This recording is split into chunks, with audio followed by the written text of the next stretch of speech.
But that's a big mistake. And so his design was to force people to come together, even if it was just going to be in the bathroom. I'd like you to talk a little bit about the prefrontal cortex and the notion that being creative sometimes is not so much a matter of harnessing the brain as in getting the brain out of its harness. Well, the prefrontal cortex is the part of the brain just behind the forehead. And it's often referred to as uniquely human part of the brain. It's the part of the brain that got greatly enlarged during human evolution.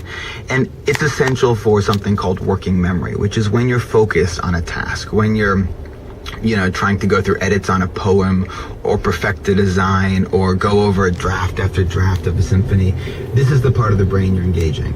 But when our prefrontal cortex goes off the job and it just lets our brains run free, well, we all do that every night. This is what happens when we're dreaming, for example. Yes. So then the question becomes, well, what happens if you hit the wall? Because we've all got experience with this, right? You're working on a creative problem, and then all of a sudden that feeling of progress disappears. And here's where I think the science was somewhat surprising to me.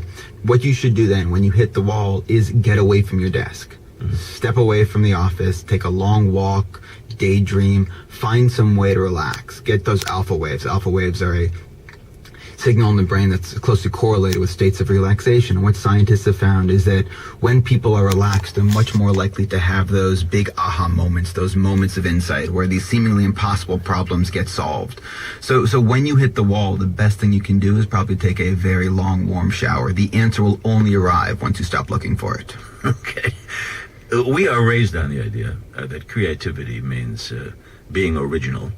But time and again in your book, you return to the idea that creativity entails at its most polite, horizontal patterns of sharing ideas to more commonly just stealing ideas from other people.